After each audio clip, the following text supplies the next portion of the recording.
The blizzard was a living entity, a white shroud that clawed at the small cabin, desperate to extinguish the fragile light within. Snow piled against the single window, muffling the already faint glow. Inside, the air was thick with the acrid bite of smoke, a frantic, choking presence that wrapped around Alara's lungs, stealing her breath. The heat was unbearable, yet a terrifying chill of dread permeated her bones. Flames licked at the wall, orange tendrils dancing with sickening speed, consuming the rough-hewn logs. Her hand was pressed against her mouth, a futile attempt to filter the burning air, her eyes wide, scanning the small, collapsing space. The roar of the fire was a monstrous sound, louder than the wind, louder than the frantic beating of her own heart. Everything she had, everything she was, felt like it was turning to ash around her. Her small trunk, the one containing the last few mementos, was already engulfed. The photo of her mother, the tiny wooden bird carved by her father, gone. A sob tore through her, ragged and painful, swallowed by the fire's hunger. Despair was a heavy cloak, pressing her down, making her limbs heavy and useless. There was no escape. The door was blocked by falling timbers, the window too small and now obscured by snow and flames. This was the end. A final, bitter irony after everything else the world had taken. Alone, in the heart of a storm, consumed by fire, just like the hope that had flickered within her not so long ago. She sank to her knees, the heat scorching her skin through her thin dress, the smoke stealing the last of her strength. Her vision blurred, tears mixing with the soot staining her cheeks. She closed her eyes, bracing for the inevitable, the roaring in her ears becoming a distant hum. Then, a different sound cut through the din. A crash, closer this time, followed by a rush of icy air. Her eyes snapped open. A figure stood silhouetted against the blinding white of the blizzard pouring through a newly created opening in the wall. He was large, cloaked in dark, heavy furs, a shovel gripped in one gloved hand. The firelight danced on his face for a fleeting second, revealing a harsh, weathered profile, eyes that seemed too old, too weary for any man. He didn't speak, didn't offer a hand, just took one long, assessing look at her, a look that seemed to pierce through the smoke and her fear, straight to the core of her despair. Then, with a movement surprisingly swift for his size, he was beside her. He didn't ask if she was hurt, didn't offer comfort. His arm, thick and strong, went around her waist, hoisting her to her feet with a decisive firmness that brokered no argument. He pulled a thick piece of animal hide from his shoulder, wrapping it around her face to shield her from the smoke and embers. It smelled of wood smoke and something wild. Then he was moving, half carrying, half dragging her towards the hole he'd made. The heat was intense, the roar deafening, but his grip was steady, unwavering. He shielded her body with his own as a flaming beam crashed down near them. They stumbled out into the biting wind, into the heart of the storm. The transition was brutal, from suffocating heat to air so cold it burned her lungs. He didn't stop. He pulled her clear of the collapsing structure, away from the inferno, into the swirling, disorienting white. He didn't look back. He just kept moving, a silent, relentless force against the fury of the blizzard, pulling her away from the death she had accepted, towards an unknown fate with a man she had never seen before, a stranger who had emerged from the storm and the flames like a figure from a dream or a nightmare. Her legs were weak, her body trembling uncontrollably from the sudden shock of cold and the lingering terror. She leaned heavily against him, her small frame dwarfed by his, utterly dependent on his strength, his direction. The wind howled around them, stripping away the last vestiges of her composure. Tears froze on her cheeks. She was adrift, anchorless, clutching onto this silent rescuer in a world gone mad with fire and snow. He was just a shape against the white, a presence of solid, unwavering strength. And she, Alara, was nothing but a whisper of a girl, pulled from the mouth of the grave by a man whose name she didn't know, whose reasons remained a mystery hidden behind eyes that held the weight of the world. The silence between them was vast, broken only by the shriek of the wind and the crunch of his boots in the deep snow. He walked with purpose, a path known only to him, deeper into the wilderness, leaving the fiery ruin of her life behind.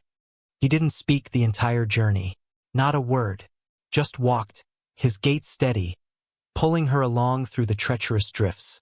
The storm eventually lessened its fury, though the snow continued to fall in a thick, steady curtain. They walked for what felt like an eternity, until finally, through the swirling white, she saw it, a shape, low and sturdy, nestled against a rocky outcrop. It was a cabin, small and weathered, smoke curling from its stone chimney, a beacon of life in the desolate landscape. He guided her towards it, pushed open the heavy, hide-covered door, and led her inside. The air was warm, thick with the scent of pine smoke and brewing herbs. It was a stark contrast to the freezing world outside and the fiery hell she had just escaped. He released her, and she stumbled slightly, her legs numb and stiff. He didn't hover, didn't ask how she felt, just moved towards the stone hearth, adding a piece of wood to the fire. In the glow of the flames, she got a better look at him. His face was indeed harsh, lined deeply around the eyes and mouth. His hair was dark and unruly, flecked with gray. A jagged scar pulled at the corner of his left eye. He moved with a quiet efficiency, his large hands capable and deliberate. He took off his heavy coat, revealing a rough wool shirt, and hung the wet garment on a rack near the fire. Then he glanced at her, his gaze resting on her soot-stained, trembling form. Still no words. He went to a corner, retrieved a worn blanket, and handed it to her. The simple gesture felt immense. She took it with shaking hands, wrapping it tightly around herself, burying her face in its rough wool, inhaling the comforting smell of wood smoke and something clean. He turned away again, preparing something at a small table, herbs, water heating in a pot. He moved around the cabin as if she weren't there, yet every action felt deliberate, aimed at restoring warmth and quiet order. He poured hot water into a chipped mug, added something from a pouch and brought it to her. "Drink," he finally said, his voice a low rumble, surprisingly gentle despite its brevity. It was the first sound she'd heard him make, and it startled her with its unexpected kindness. She took the mug, her fingers clumsy, the warmth seeping into her chilled hands. The drink was bitter, herbal, but it warmed her from the inside out. He watched her for a moment, those deep-set eyes assessing, then turned back to the fire. He fetched a bowl of water and a clean cloth, knelt before her without a word, and began gently cleaning the soot from her face and hands. His touch was surprisingly light, careful. There was no pity in his eyes, only a quiet, focused attention. He cleaned a small burn on her arm, applying a salve from a small tin. His silence wasn't unwelcoming. It felt protective, a quiet space he offered her to simply exist, to recover without the demand of words or explanations. She watched him, mesmerized by his quiet competence, his presence a solid, unmoving anchor in her storm-tossed world. He finished, cleaned the cloth, and returned to his seat by the fire, a comfortable distance away. He didn't press her for details about the fire, about her life, about what she had lost. He simply allowed her to be, to breathe, to begin to process the terror. In the days that followed, the pattern remained. He provided food, simple, hearty stew, freshly baked bread, and warmth. He worked around the cabin, chopping wood, mending tools, checking traps outside. He spoke rarely, and when he did, it was usually practical. Eat, sleep, stay by the fire, his name. She learned through a mumbled exchange when she finally found her voice to ask, was Jax. Just Jax. He asked nothing of her. No chores, no conversation, just presence. She slowly began to regain her strength, her body healing from the cold and smoke. But the deeper wounds, the ones etched by loss and fear, were slower to mend. She spent hours wrapped in the blanket by the fire, watching the flames, replaying the horror, the emptiness. Yet, even in her grief, she observed him. Jax, the way he moved, silent as a shadow. The way his eyes constantly scanned his surroundings, even indoors. The way he handled his rifle with practiced ease. There was a self-reliance about him that spoke of a life lived alone, or perhaps deliberately set apart. His isolation felt like a choice, or maybe a consequence. As weeks turned into months, the snow outside remained deep, but life inside the cabin found a quiet rhythm. Alara, no longer confined by weakness or shock, began to stir from her passive existence. She started with small things, folding the blankets neatly, sweeping the hearth with a brush made of bound twigs, washing the few dishes in the precious heated water. Jax noticed, she knew though he said nothing. His eyes, those deep, observant eyes, would rest on her for a moment longer than usual, a flicker of acknowledgement in their depths before he returned to his task. She learned his routines, the times he went out to check traps, the way he sharpened his knife with meticulous care. She learned the subtle shifts in his posture, the almost imperceptible tightening of his jaw that signaled concern, usually about the weather or dwindling supplies. The silence between them became less a void and more a shared understanding, a comfortable presence built on observation and necessity. One frigid afternoon, as the wind howled outside, shaking the small cabin, she found herself standing beside him as he mended a tear in his coat. Hesitantly, she reached for a needle and thread. He paused, watching her. "I can sew," she said, her voice quiet, unused to speaking aloud. He nodded slowly, then handed her the coat without a word. It was a small task, mundane even, but as her fingers, still slightly clumsy from the cold, worked the needle through the thick fabric, a sense of purpose, however small, bloomed within her. She wasn't just a burden, a survivor pulled from the wreckage. She could contribute. That night, as they ate their simple meal, the silence felt different, less heavy. She ventured a question, the words feeling awkward on her tongue. Why did you pull me out?" He stopped eating, looking into the flames. His scar seemed more prominent in the firelight. He hesitated, a long, drawn-out pause that filled the small space. Finally, he shrugged, a minimal movement of his broad shoulders. Saw the smoke, that was all. No grand declaration, no explanation of heroism. Just a simple, factual statement. It was both frustrating and reassuring. He hadn't sought glory. He had simply acted. It fit the quiet, practical man he was. As the days grew longer, promising the slow approach of spring, their interactions deepened, not through lengthy conversations, but through shared moments. He taught her how to handle the small axe, how to split kindling safely. She showed him a knot her father had taught her, useful for securing bundles. They were two survivors in a harsh world, each possessing skills the other could use, forming an unspoken partnership born of mutual reliance and respect. She saw the loneliness in his eyes sometimes, a flicker of something guarded and deep. His isolation wasn't just physical. It felt like a shield he wore against the world. She wondered about his past, about the scar, about why he lived so far from any settlement. But she didn't ask. She knew that some stories were not meant to be told, only lived. Her own story, the one that ended in fire and snow, was a ghost that still lingered, but it no longer consumed her entirely. Jax's quiet presence, his unwavering strength, had given her the space, the safety, to begin to weave a new narrative, one stitch at a time. Then came the thaw. Not sudden, but a slow, deliberate melting that turned the world outside into a muddy, treacherous mess. And with the thaw came a threat more subtle, perhaps, than fire or storm, but just as real. They were low on flour, and Jax would need to make the long journey to the nearest trading post. It was a trip fraught with its own dangers, swollen rivers, lingering snowdrifts, and the possibility of encountering others. Alara felt a knot of anxiety tighten in her stomach at the thought of him leaving.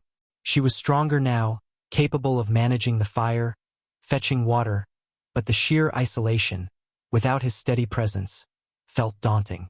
He seemed to sense her unease. Before he left, he checked the cabin's defenses, showed her how to bar the door securely from the inside, and where the rifle was kept, though he didn't suggest she use it. His instructions were brief, practical. Stay inside.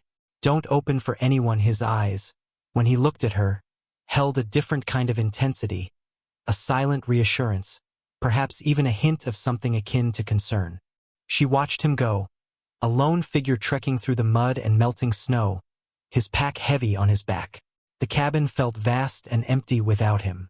The silence was different now, not comfortable, but heavy with anticipation and worry.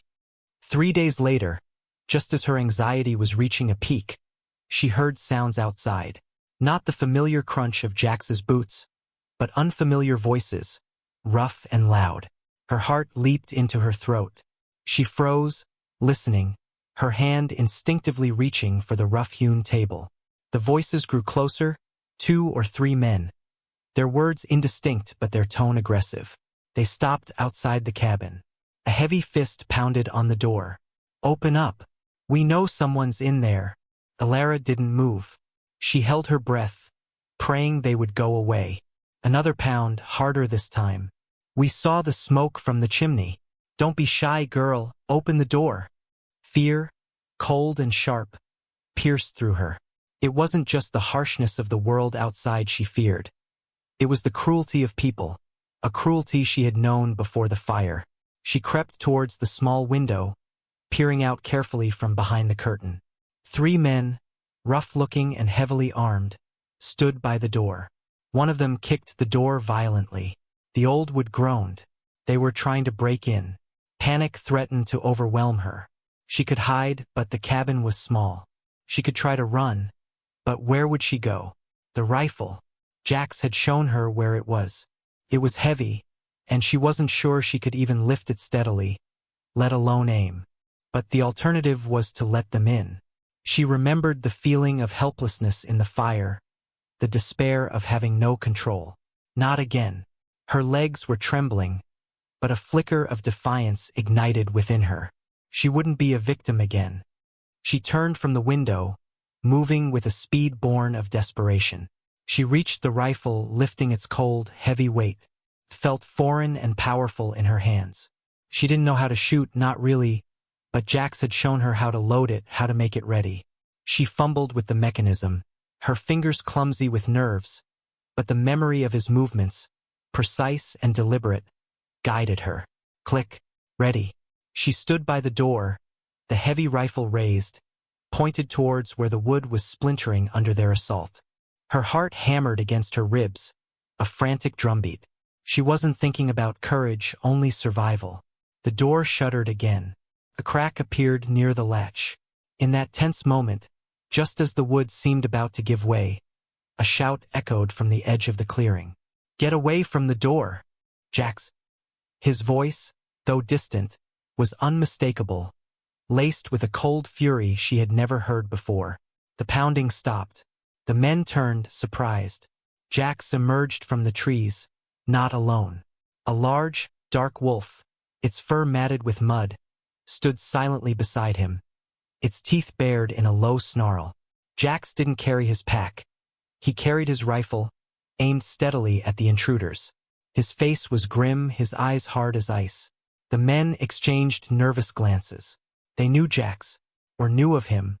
The presence of the wolf, legendary in the area, cemented his fearsome reputation. It was clear they had underestimated the man who lived in this isolated place. Without another word, the intruders backed away from the door, their bravado evaporating. They retreated quickly, disappearing back into the trees. Alara lowered the rifle, her knees buckling. She slid down against the door, the heavy weapon clattering to the floor. Through the small window, she watched Jax approach. He didn't run. He walked steadily, the wolf trotting faithfully by his side. He reached the door, saw the splintering wood, and then, through the window, he saw her, slumped against the frame, the rifle beside her. He didn't kick the door open. He carefully unbarred it from the outside, his movements precise. He pushed the door open and stepped inside, the wolf lingering on the threshold before lying down just outside. His gaze swept over her, taking in her pale face, the discarded rifle. He didn't ask what happened. He had seen enough. He knelt beside her, his large form surprisingly gentle.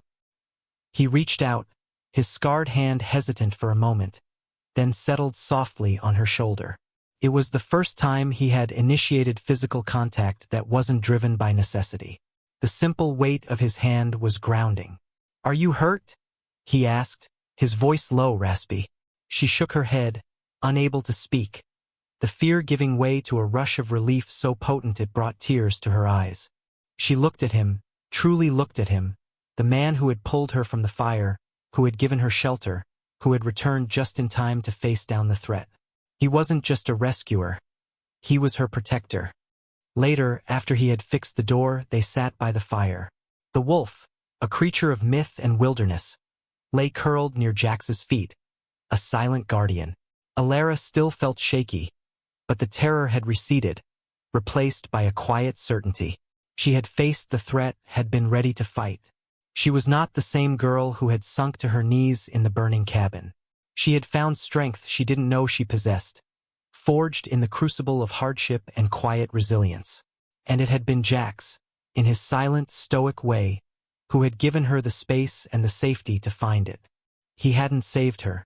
He had saved a part of her, the part that could fight, that could survive. He hadn't rescued a girl from a burning house. He had rescued a spirit from the ashes of despair. And in doing so, she knew, with a certainty that settled deep in her bones, she had changed him too. His solitude, once absolute, was now shared. His life, once guarded and lonely, was now intertwined with hers. He wasn't an outsider to her. He was home. The world outside remained harsh, unforgiving, filled with storms and dangers. But the small cabin, with its crackling fire, the quiet presence of Jax, and the low rumble of the wolf's breathing, felt like an unassailable fortress. Alara looked at Jax, his face softened by the firelight, and a faint smile touched her lips. He met her gaze, and this time, there was no assessment, no weariness, only a quiet acknowledgement, a shared understanding of the silent bond that now held them together against the wilderness, against the world. They were survivors, yes, but more than that, they were partners, two disparate souls forged together by fire and snow, facing the uncertain future, not alone, but together.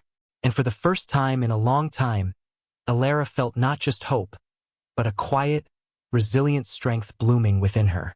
The journey had been long and brutal, but it had led her here, to this place, to this man, to a life not defined by loss, but by the quiet, enduring power of connection and resilience found in the most unlikely of places. The snow would fall again, the winds would howl, but they would face it together. The girl pulled from the fire had found her feet, and in doing so, had anchored the lonely man who saved her. Their story wasn't an ending. It was a beginning.